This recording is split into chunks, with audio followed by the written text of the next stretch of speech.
যারা 24-কে 71-এর বিরুদ্ধে, 71-কে 24-এর বিরুদ্ধে এই জায়গা একটা বিপরীত জায়গায় দাঁড় করাতে চাচ্ছে, তারা বাংলাদেশের জনগণের সংগ্রামকে ধামাচাপা দিয়ে নিজেদের রাজনৈতিক স্বার্থ, দলীয় স্বার্থ চাপিয়ে দিতে চাইছে। জনগণ ঐক্য চায়, কিন্তু রাজনৈতিক দলগুলো অনেক ক্ষেত্রে সংকীর্ণ দলীয় স্বার্থে তারা বিভক্তির জায়গায় যায়। বাংলাদেশ 71-এর যে ভিত্তি, সেই ভিত্তিকে ধারণ করেই 24-এর গণ অভ্যুত্থানের যে আকাঙ্ক্ষা, সেই আকাঙ্ক্ষা নিয়ে এগিয়ে যাবে। যারা 24-কে 71-এর বিরুদ্ধে, 71-কে 24-এর বিরুদ্ধে এই জায়গা একটা বিপরীত জায়গায় দাঁড় করাতে চাচ্ছে, তারা বাংলাদেশের জনগণের সংগ্রামকে ধামাচাপা দিয়ে নিজেদের রাজনৈতিক স্বার্থ, দলীয় স্বার্থ চাপিয়ে দিতে চাইছে। এটা ফ্যাসিবাদী লক্ষণ। আমরা মনে করি ফ্যাসিবাদ সবকিছু যেভাবে নিজের পকেটে ঢুকাতে চেয়েছে, সমস্ত জনগণের অর্জনকে, সেই একই প্রক্রিয়া অনেকে এখানে চালু রেখেছেন। এই সমস্ত প্রক্রিয়া বাংলাদেশের টিকবে না। আমরা পরিষ্কারভাবে মনে করি 71 সালের স্বাধীনতা সংগ্রামের যে আকাঙ্ক্ষা, সাম্য, মানবিক মর্যাদা, সামাজিক ন্যায় বিচার, সেই আকাঙ্ক্ষাই নতুন করে অর্জিত না হওয়ার কারণে আমরা 24-এর গণ অভ্যুত্থানের মধ্যে দিয়ে দেখেছি বৈষম্যহীন বাংলাদেশ।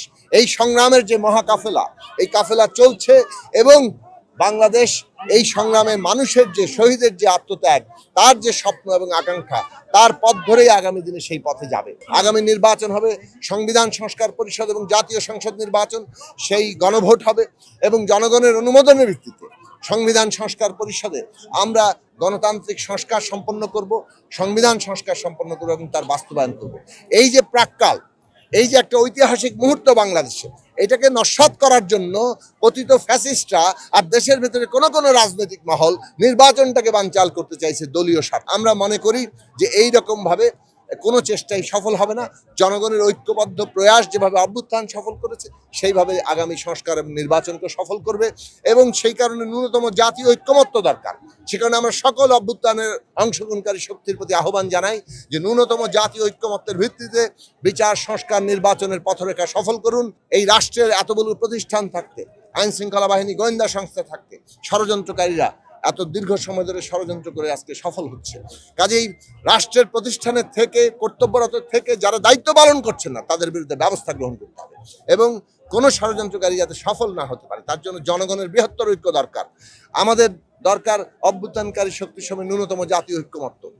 এখানে প্রতিযোগিতা থাকবে, নির্বাচন আসছে, প্রতিযোগিতা থাকবে, কিন্তু ন্যূনতম জাতীয় ঐক্যমত্য দরকার। কারণ আমরা গণতান্ত্রিক উত্তরণে একটা ঐতিহাসিক কাল পর্বে আছি।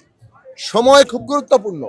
এই সময়টা যে বিশেষ তাৎপর্য নিয়ে আছে, আজকে 16ই ডিসেম্বর যে ঐতিহাসিক দায় আমাদের সামনে হাজির করছে, শহীদের রক্তের ঋণের উপর দাঁড়িয়ে আমরা এই বিচার, সংস্কার, নির্বাচন সম্পন্ন করা, এইটার দায়িত্ব আমাদের দেশের রাজনৈতিক নেতৃবৃন্দ সহ দেশের সকল মানুষের।